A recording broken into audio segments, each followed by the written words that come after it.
Waqf by user खत्म, कागज नहीं तो वक्फ नहीं बॉस। पीएम मोदी के सबसे तूफानी फैसले पर कैसे सुप्रीम कोर्ट की मुहर लग गई, आज आपको दिखाऊंगा। सुप्रीम कोर्ट ने वक्फ एक्ट में क्या रोका, क्या छोड़ा, ओवैसी से लेकर मौलानाओं का क्या हाल हुआ। पीएम मोदी ने वक्फ एक्ट बदला, अब सुप्रीम कोर्ट के फैसले के बाद देश में क्या क्या बदल जाएगा। सबसे पहले इसका चैप्टर, नरेंद्र मोदी ने जब वक्फ कानून में बदलाव किया था, बहुत हंगामा मचा, आपको याद ही होगा, याद रहा होगा क्या लोग बोल रहे थे, संसद से लेकर सड़क तक। मौलानाओं से लेकर इंडी गठबंधन, ओवैसी, सबने सेक्युलरिज्म के नाम पे एकदम छाती वाती पीट दी। कहा जाने लगा कि नरेंद्र मोदी तो देश में सेक्युलरिज्म खत्म कर दे रहे हैं, मुसलमानों की आजादी छीन ली, अधिकार छीन रहे हैं, जमीन छीन लेंगे, ये वो सब छीन लेंगे। लेकिन नरेंद्र मोदी के खिलाफ यह प्रोपेगेंडा एक झटके में ध्वस्त हो गया जब वक्फ कानून पर सुप्रीम कोर्ट का फैसला आया। सब दौड़ दौड़े सुप्रीम कोर्ट गए थे कि अरे रोकिए बॉस, ये तो गजब ही हो गया है, नरेंद्र मोदी देखिए क्या कर रहा है। पीएम मोदी के सबसे तूफानी फैसले पर आज सुप्रीम कोर्ट की भी मुहर लग गई। सुप्रीम कोर्ट ने वक्फ संशोधित कानून को रद्द करने या उसे रोकने से साफ इनकार कर दिया। वक्फ कानून पर स्टे लगाने की मांग को भी खारिज करते हुए सुप्रीम कोर्ट ने कह दिया कि chief justice of India B R Gavai के मुताबिक अनुमान हमेशा कानून की संवैधानिकता के पक्ष में होता है और कानून में दखल सिर्फ rarest of the rare case में होता है। सीजीआई ने कहा कि हमें ऐसा नहीं लगता कि पूरे कानून के प्रावधानों पर रोक लगाने का कोई मामला भी बनता हो, इसलिए कानून पर रोक लगाने वाली याचिका को सीधे खारिज कर दिया सुप्रीम कोर्ट ने। यानी जो लोग नरेंद्र मोदी के वक्फ कानून को काला कानून बता रहे थे, गैर संवैधानिक बता रहे थे, उनको आज सुप्रीम कोर्ट से फिर झटका लगा है, क्योंकि अलग अलग मामलों में ये दौड़ के उधर जाते हैं फिर झटका खाते हैं। और ऐसे लोगों के लिए सबसे बड़ा झटका तो ये लगा बॉस कि नरेंद्र मोदी ने जो फैसला किया था कि कागज नहीं तो वक्फ नहीं बॉस, इस देश में वो नहीं चलेगा कि कागज नहीं दिखाएंगे, कागज दिखाना पड़ेगा तभी वक्फ कर सकते हो। वक्फ बाय यूजर का जो कानून था उसे नरेंद्र मोदी ने खत्म कर दिया कि जहां उंगली रख दी वो हो गया, हमने कर दिया वक्फ, गांव के गांव वक्फ कर दिया। भैया कागज तो दिखाओगे। अब सुप्रीम कोर्ट ने भी ठप्पा लगा दिया कि भाई वक्फ बाय यूजर वाला मामला नहीं चलेगा। सुप्रीम कोर्ट ने वक्फ एक्ट में क्या रोका है, क्या छोड़ा है, ओवैसी से लेकर मौलानाओं का क्या हाल हुआ है, इंडी गठबंधन क्या कह रहा है, इसमें उसको कौन सी जीत दिख गई है, पीएम मोदी ने वक्फ एक्ट बदला, अब सुप्रीम कोर्ट के फैसले के बाद देश में क्या क्या बदल जाएगा, आज आपको इस सब के बारे में बताऊंगा। लेकिन सुप्रीम कोर्ट के फैसले के बाद जो माहौल बना है, पहले उसका ट्रेलर देखिए।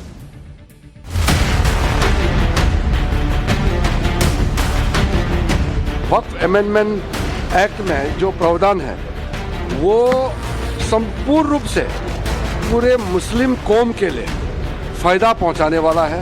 हमारा शुरू से बोलना यह है कि किसी भी धर्म में कोई भी शख्स अपने धर्म को या किसी और के धर्म को जब देता है तो यह कानून नहीं है। सरकार की साजिश और सरकार की मंशा पर माननीय उच्चतम न्यायालय ने बड़े पैमाने पर रोक लगा दी है। एक तरह से सुप्रीम कोर्ट ने लोकसभा राज्यसभा द्वारा पारित इस वक्फ अमेंडमेंट एक्ट के वैधता पे मुहर लगा दी है। हम लोगों की जो डिमांड थी कि इस पूरे एक्ट को स्टे किया जाए, ऐसा नहीं हुआ है। हुकूमत का इल्ज़ाम है कि गैर कानूनी तौर जो है किसी वक्फ ने ज़मीन पे कब्जा किया हुआ है। अब हुकूमत उस ज़मीन को वापस नहीं ले सकती जब तक कि अपनी पूरी कार्रवाई वो मुकम्मल नहीं करते। भारत सरकार से मेरा मुतालबा भी है कि सरकार जल्द से जल्द कानून को अमली जामा पहनाए, वक्फ में हस्तक्षेप न करे सरकार। हमें उम्मीद है सुप्रीम कोर्ट और न्याय देगा। 2014 में इन लोगों ने सरकार से जाते जाते दिल्ली के आसपास की अनेक संपत्तियां वक्फ बोर्ड को सौंप दी थी।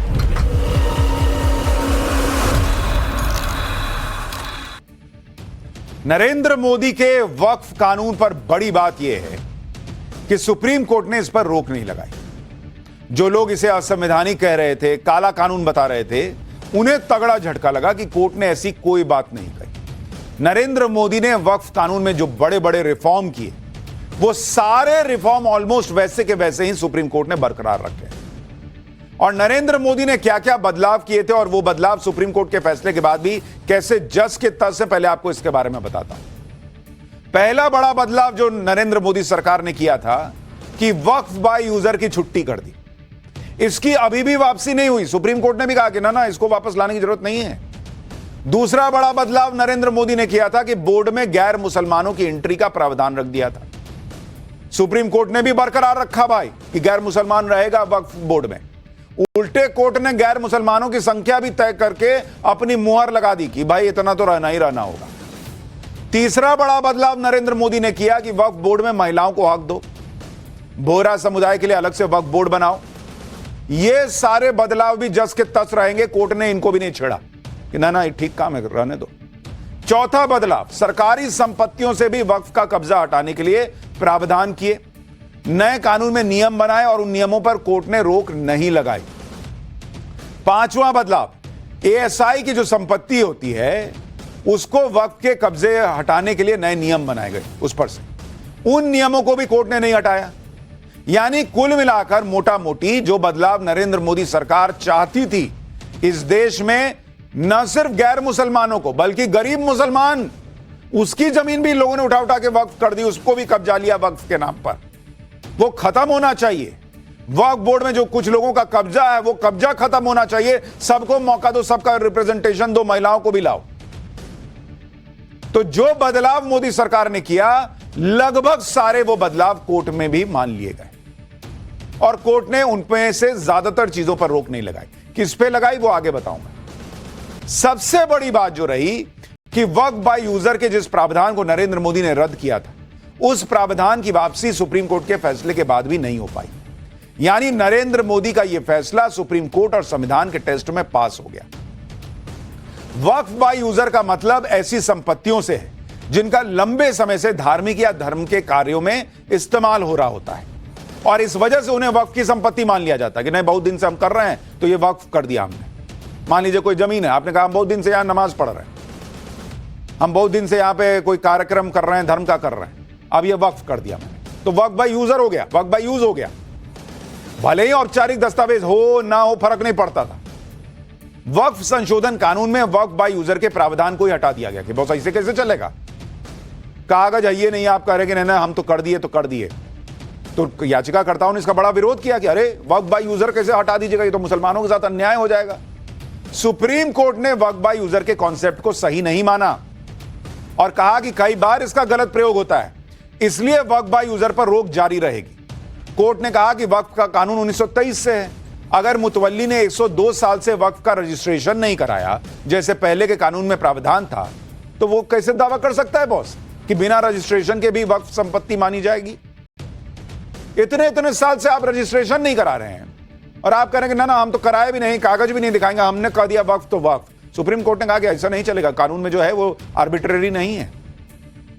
याचिकाकर्ताओं की दलील थी कि ऐसी कई पुरानी संपत्तियां हैं जिनके कागज मौजूद नहीं है, ऐसे में वक्फ बाय यूजर का प्रावधान हटाने से इन संपत्तियों पर संकट आ जाएगा। लेकिन कोर्ट ने माना कि रजिस्ट्रेशन की एप्लीकेशन के लिए वक्फ डीड की जरूरत नहीं होती। अगर ओरिजिनल डीड नहीं है तो एप्लीकेशन देकर सारी जानकारी दी जा सकती है। कोर्ट ने कहा कि इसलिए उनका यह मानना है कि अगर 30 साल से मुतवल्ली ने संपत्ति को रजिस्ट्रेशन नहीं कराया तो अब उनकी यह दलील नहीं मानी जा सकती। कोर्ट ने कहा कि अगर कानून में एप्लीकेशन के साथ साथ वक्फ डीड की कॉपी मांगी जा रही है तो उसे मनमाना नहीं कहा जा सकता। कोर्ट ने कहा कि अगर कई सरकारी संपत्ति पर अवैध कब्जा है और वक्फ बाय यूजर के प्रावधान को हटाकर ऐसे कब्जों को रोका जा रहा है तो पहली नजर में वक्फ बाय यूजर के प्रावधान को हटाना मनमाना नहीं कहा जा सकता। यानी कोर्ट भी मान रहा है बॉस कि वक्फ बाय यूजर बोल के आप जो है वो कहीं भी उंगली रख दीजिएगा, कह दीजिएगा कि ना कर दिया। आप घर बनवाते हैं, रजिस्ट्री कराते हैं ना बॉस, कागज कराते हैं ना, ये 30 साल छोड़ देते कि ना मेरा घर है अब हम नहीं कराएंगे। तो वैसे ही अगर आप वक्फ कर रहे हैं तो उसके पहले कागज बनवाइएगा ना। नए वक्फ कानून के विरोध में सबसे बड़ा मामला वक्फ बाय यूजर का ही था, क्योंकि कई राज्यों में वक्फ बाय यूजर के नाम पर ही सारी वक्फ संपत्ति क्रिएट हो रही थी। यही वजह है कि असदुद्दीन ओवैसी ने कहा था कि अगर वक्फ बाय यूजर खत्म हो गया तो बड़ी मुश्किल हो जाएगी। तो अब जिनको यह समझ में नहीं आ रहा है कि वक्फ बाय यूजर खत्म हो गया तो क्या होगा, वो ओवैसी का पुराना बयान सुनिए, आपको समझ में आ जाएगा कि क्या होगा। उत्तर प्रदेश में 1,21,000 वक्फ की प्रॉपर्टीज हैं, 1,12,000 के पास कागज ही नहीं है। वक्फ बाय यूजर खत्म हो गया तो जायदादें कौन लेगा?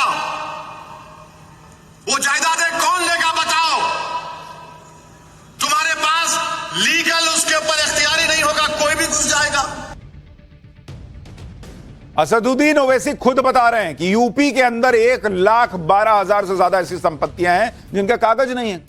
करेंगे वक्फ बाई यूजर खत्म हो गया तो कोई भी घुस जाएगा, कोई भी ले लेगा। अब कोई भी नहीं लेगा, जिसका दावा है कि उसकी जमीन है वो लेगा, वो कोर्ट में केस लड़ेगा और लेगा। आज सुप्रीम कोर्ट का फैसला देखने के बाद ओवैसी के इसलिए होश उड़े हुए हैं। ओवैसी का आज क्या हाल है, मौलानाओं का क्या हाल है, ये आगे आपको बताऊंगा। लेकिन कुछ लोग बिना कुछ समझे सुप्रीम कोर्ट के आज के फैसले पर उछल रहे हैं। ये लोग वक्फ कानून के कुछ प्रावधानों का हवाला देकर कह रहे हैं कि सुप्रीम कोर्ट ने इन प्रावधानों पर रोक लगाकर नरेंद्र मोदी को झटका दे दिया, जबकि सच यह है कि इन प्रावधानों पर रोक से कुछ ज्यादा फर्क पड़ने वाला नहीं है। कोर्ट ने वक्फ कानून के किन प्रावधानों को रोका उसके बारे में भी आपको बताता हूं। पहला जिस पर कोर्ट ने रोक लगाई, अंतरिम रोक भी कह सकते हैं आप, कि कलेक्टर को प्रॉपर्टी विवाद पर निर्णय लेने का अधिकार नहीं होगा, इस पे तो रोक लगाई। अब जिला कलेक्टर का यह फैसला नहीं ले पाएगा, जिला कलेक्टर यह फैसला नहीं ले पाएगा कि कोई संपत्ति वक्फ है या नहीं। दूसरा, वक्फ संशोधन अधिनियम 2025 के उस प्रावधान पर रोक लगाई गई जिसके तहत किसी व्यक्ति को वक्फ बनाने के लिए कम से कम 5 सालों तक इस्लाम का अनुयायी होना जरूरी था। तीसरा, सुप्रीम कोर्ट ने आदेश दिया कि केंद्रीय वक्फ परिषद में कुल 20 लोगों में गैर मुस्लिम सदस्यों की संख्या 4 से अधिक नहीं हो सकती। राज्य वक्फ बोर्डों में कुल 11 लोगों में से गैर मुस्लिम सदस्यों की संख्या 3 से अधिक नहीं हो सकती। ये वो 3 प्रावधान है जिस पर रोक को ही इंडी गठबंधन अपनी जीत बताने लग गया। जो लोग कह रहे थे कि पूरा कानूनी गैर संवैधानिक है, वो कानून वैसा का वैसा ऑलमोस्ट आ गया, उस पर वो कुछ नहीं बोल रहे हैं। ये 3 चीज पे कह रहे हैं कि जीत गए हम लोग। एक बार इंडी गठबंधन के नेताओं को सुनिए, फिर आपको बताता हूं कि इन 3 प्रावधानों में रोक को लेकर भी कितने पेच हैं और इससे जो वक्फ के नाम पर जमीन कब्जाने का काम चल रहा था, आरोप लगता है, वो रुक नहीं जाएगा। उसको अब करना बहुत मुश्किल होगा। सरकार की साजिश और सरकार की मंशा पर माननीय उच्चतम न्यायालय